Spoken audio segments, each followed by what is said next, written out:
Can you now hear me? Mm-hmm. Okay, good, because I didn't have my my sound on. I'm just trying to think what I was going to say, but I think I'm going to start with a short meditation and then go from there to a short conversation. So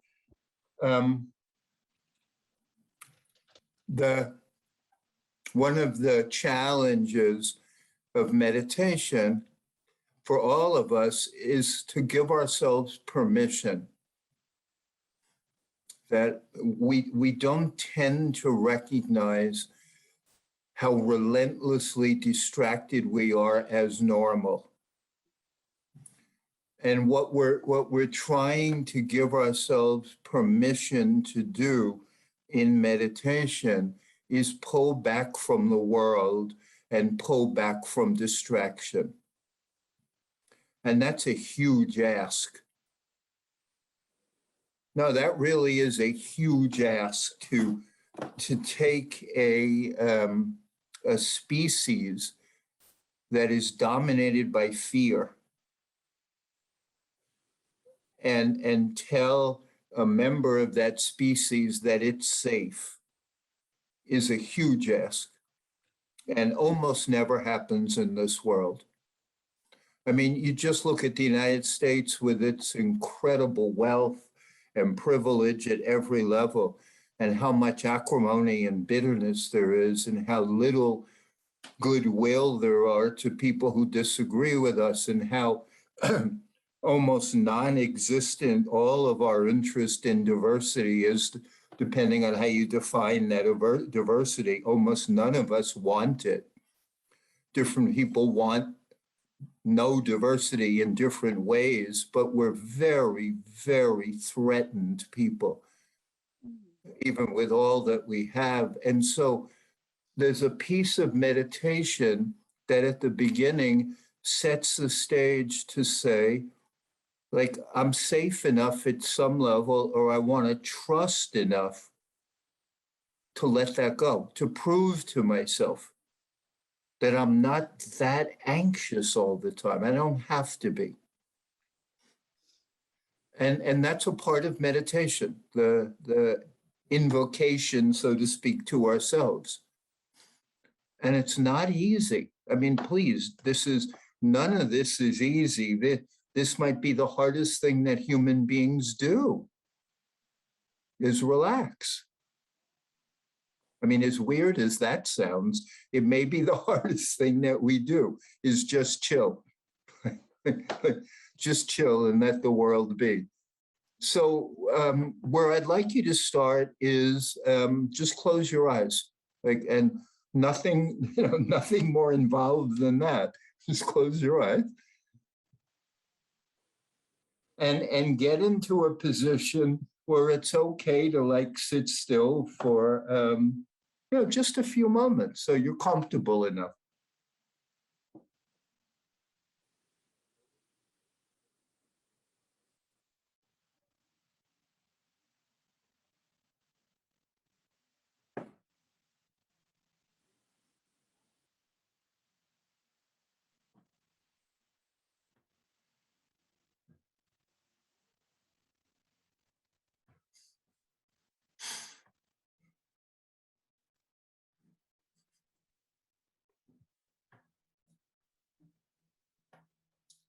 And then really look inside with honesty and assess whether you are safe enough to just relax.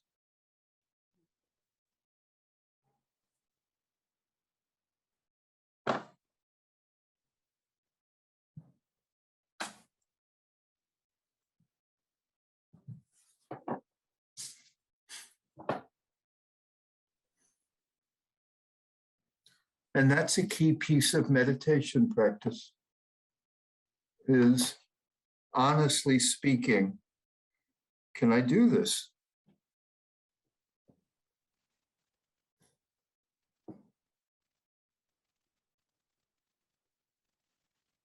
And then if your answer is yes, like consciously relax your belly and shoulders so that you can sit without strain. I mean, we're not doing a long practice, so don't worry about anything. Just if you can sit without strain and allow yourself to continue to like unwind or relax or whatever word you want to use.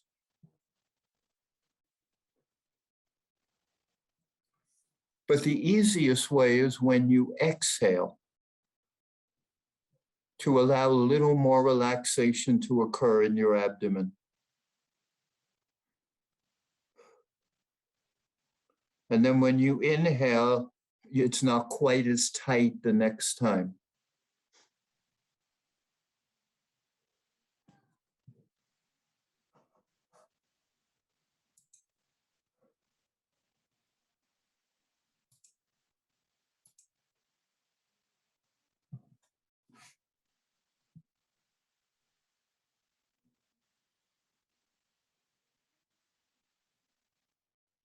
So that the exhalation unclenches the muscles, but the inhalation doesn't reclench them.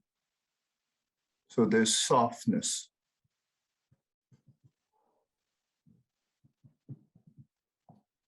And you're allowing your belly to breathe and relax. It's like a disposition.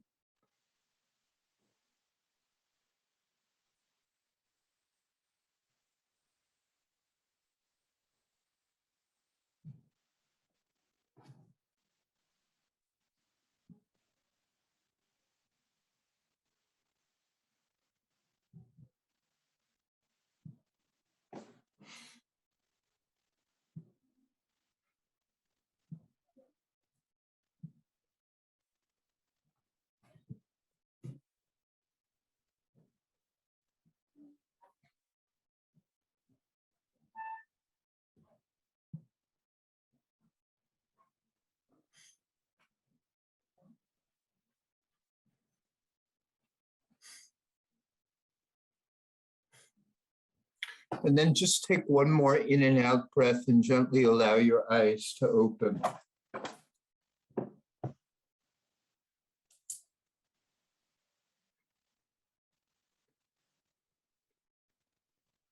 So there's two thoughts that I want to share. One is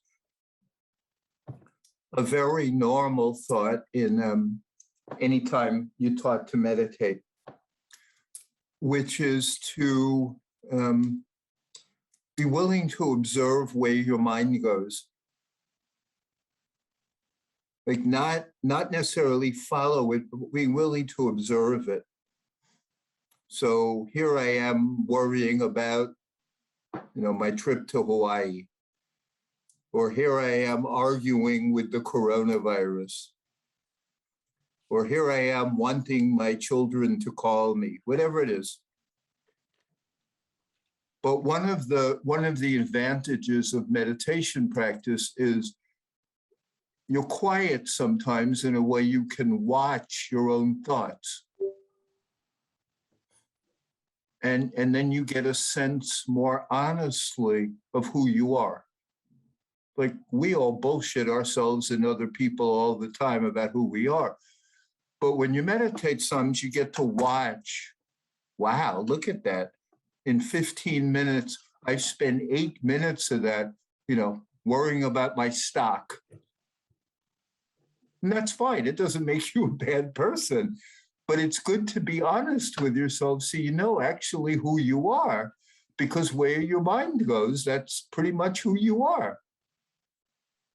But the second piece, I think, is a different level of spiritual peace. And I think our ability to reduce distraction and focus in meditation can be used as a kind of rough assessment of our faith. That like the less faith we have in something benevolent or good or intelligent, the less likely we are to let go. And the more faith or whatever it is, trust that we have in a benign intelligence or a loving God, or I don't know what it is, anything, or a universe that means well for us, or some force that's guiding us, or ultimately some like spiritual guidance that informs everything that we're just a speck of. But when you sit to meditate, you really get a sense of how much faith you have. Because you then see, can I relax and surrender and trust or not? Because nothing's going on. So you're getting an accurate sense of you because nothing's going on. You're just closing your eyes and sitting there like a doofus, and you get to see who you are. But it's a really good spiritual question. Like, how much faith do I have? Like right now with nothing going on. Because if you don't have faith when nothing's going on, when bad stuff happens, you're going to go ape. And when good stuff happens, you're also going to go ape, but in a direction that suggests also a lack of faith.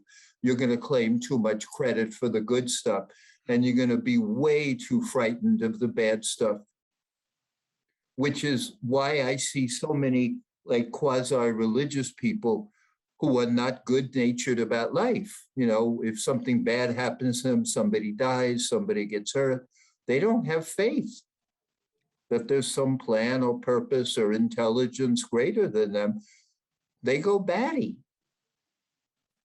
But it starts with whether you can sit still and watch your own mind a little bit.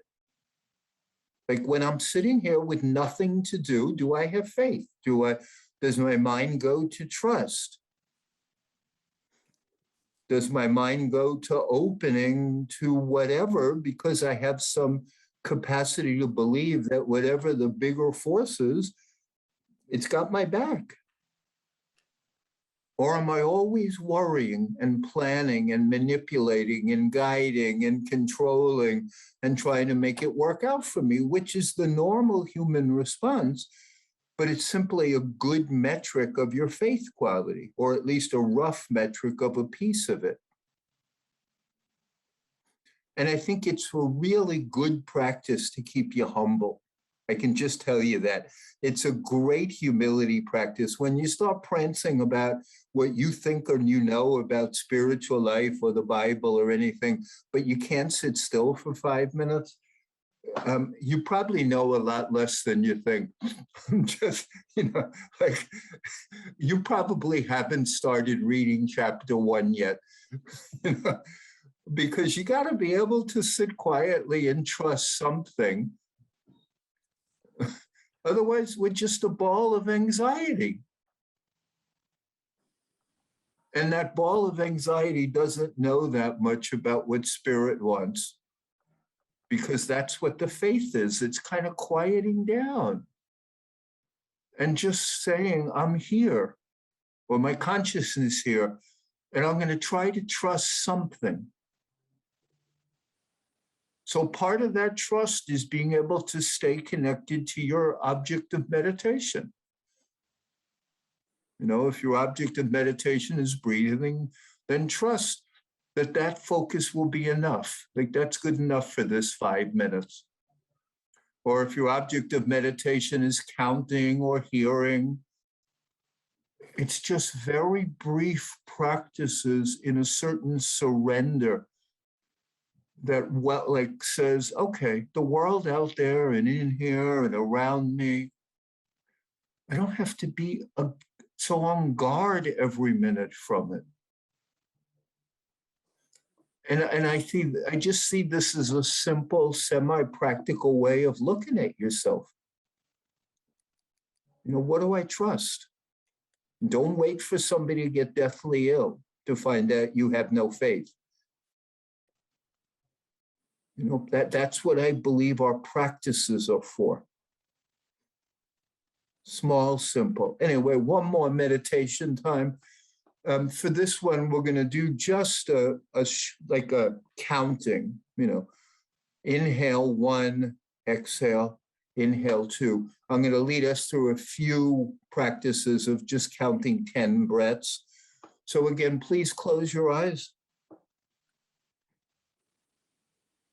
And it's really helpful if you want to have an easier time trusting the universe, is relax your shoulders. Tight shoulders make trusting big things harder because you tense. Just relax your shoulders. Like, you don't have to hold up the world.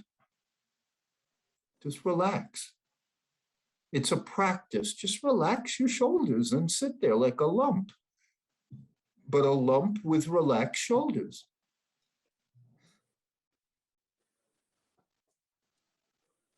And relax your belly.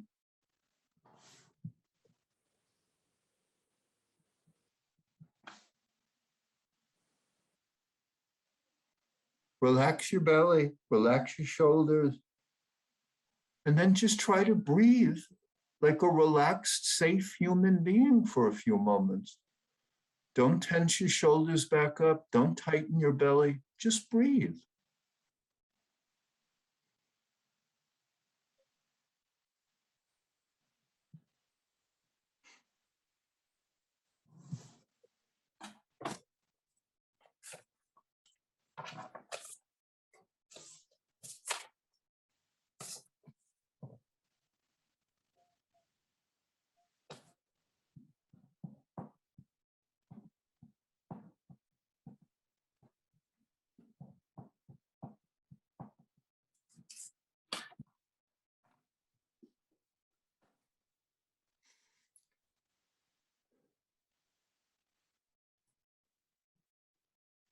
And then what I'd like you to do on the next inhalation, just note the number 1 in your mind, just a simple meditative practice. When you exhale, let that go. And when you inhale again, note 2. And just try to see if you can do 5 breaths with attention to counting. Just inhale, 1, exhale, let it go. Inhale, 2.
When you finish those 5 breaths, just go back to soft, gentle breathing.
And then for this practice of 10 breaths, just see for a moment if you can watch where your mind might go when you're not practicing attention to breathing. This just a very simple practice. Inhale, 1, exhale. Inhale, 2, exhale. Just do that for 10 breaths. But just see if you can catch, just for a sec, where your mind goes when you're not focusing on your breath.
And then maybe 1 or 2 more breaths before you gently allow your eyes to open.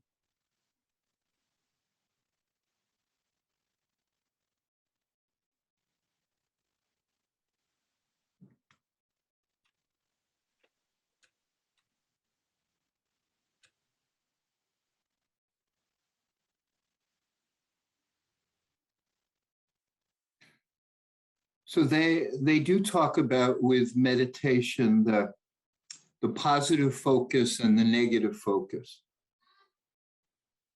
The positive focus being whatever the attention is that you're trying to focus on. And the negative focus is on what you're not trying to focus on. You know, like the stock market or the AQI in your area or whatever. But like the hard part about this is to recognize like both the priming and practice that we bring to this. So it's very hard if we're relentlessly distracted and we constantly tell ourselves how much threat we're under, to just relax that and give it up under meditation. It's probably better to shorten the periods of meditation and put attention to the negative focus, which is, I'm going to at least spend 5 minutes like not worrying about anything at all.